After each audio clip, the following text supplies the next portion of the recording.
జగన్ మీకు మేలు జరిగితేనే నాకు ఓటేయండి అంటున్నాడమ్మా. మీకు ఇంటికని మేలు జరిగిందా? జరిగిందమ్మా. ఏం మేలు జరిగింది? మాకు అన్నిటికీ మా జగన్ అన్నే మాకు ముందు. మా అన్న తప్ప మాకు ఎవరు వచ్చినా మేము వేయం, ఏది చెయ్యం.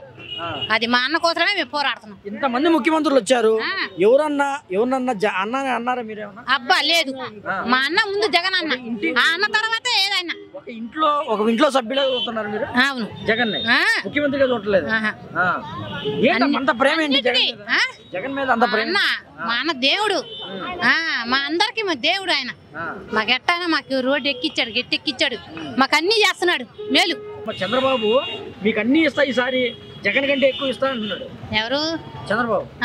ఆయన ఎక్కడ వేయించుకోమని చెప్పు ఓట్లు. మాకు అయ్యన్నే, మాకు మాత్రం అస్సలు అస్సలు అస్సలు ఎంతకంటే ఎక్కువ ఇస్తాను. మేము ఎవ్వరు ఒప్పుకో. అమ్మఒడి అయితే ఎంత మంది పిల్లలు ఉంటే అంతమంది ఇస్తా అన్నాడు. పిల్లల కనవంటున్నాడు కూడా. మాకేది వద్దయ్యా, మాకు మా అన్న వస్తే చాలు. ఒక్కడే కావాలి, మా అన్నయ్య కావాలి. మరి షర్మిల ఏమో బాగలేదంటుందా, మా అన్న పాలన బాగలేదంటుంది. వాళ్ళకి నచ్చలేదేమో. మా అన్న నాకు అందరికి నచ్చాడు, మాకు అందరికి మేలు చేశాడు. సొంత చెల్లి జగన్ అమ్మట లేదు ఇప్పుడు. మీరందరూ ఉంటారు? మేమందరం హామీ ఉంటాం. ఉంటారా? ఆయన వెనకాల మేము ఉండేది. జగన్ అంటున్నాడమ్మా, నేను ఎన్నికలకు సిద్ధం, గెలిపించడానికి మీరు సిద్ధమా? గెలిపించేస్తాం. ఏమన్నా మేలు జరుగుతుందా? చాలా మేలు జరుగుతుందండి. పిల్లలు చదువుకునే విషయంలోనే కానీ అంత ముందల ఏమైనా గవర్నమెంట్ నుంచి పథకాలు పొందుకోవాలంటే మా కాళ్ళు చేతులు పోయేటట్టు వాళ్ళ చుట్టూ మేము తిరిగినా కానీ మాకు ఏమీ వచ్చేవి కాదు. మాకు 10 ఏళ్ల క్రితం కింద రేషన్ కార్డు కూడా లేదు. ఈ జగన్ గారు వచ్చిన కాడ ఆ వాలంటీర్లను పెట్టి మాకు 3 నెలలు 2 నెలల్లోనే ఆ వాలంటీర్లు మాకు అయితే మాకు పథకాలు కావాలనుకుంటున్నామో కార్డులు కానీ త్వరగా వాళ్ళు అందిస్తున్నారు. అన్ని ఇంటికే వస్తున్నాయి. మేము ఛార్జీలు పెట్టుకొని పడికాపులు కాసి ప్రతి దానికి మేము బతులాడినా కానీ వాళ్ళు మాకు చేసేవాళ్ళు కాదు. ఈ వాలంటీర్లు వాళ్ళే ఇంటికి వచ్చి స్వయాన మీకేం కావాలి ఏంటని అడిగి. ఏం చేస్తుంటారమ్మా మీ ఆయన గారు? మేము మామూలుగా కూలి పని చేసుకుంటామండి.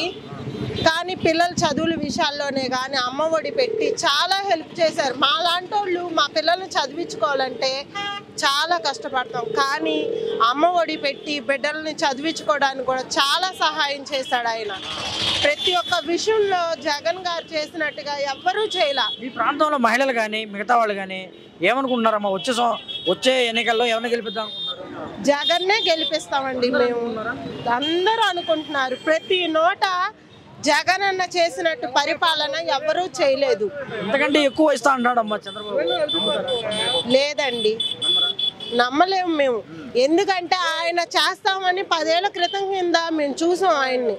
ఆయన మాకేమీ చేయలే. ఈయన వచ్చాక మాకు ఏదైతే చేస్తామని మాట ఇచ్చారో ఆ మాట నిలబెట్టుకొని ఆయన చేశాడు కాబట్టి జగన్ అన్ననే మేము గెలిపిస్తాం. ఎన్నికలకు నేను సిద్ధం అన్నాడు జగన్, గెలిపించడానికి మీరు సిద్ధమేనా? సిద్ధం.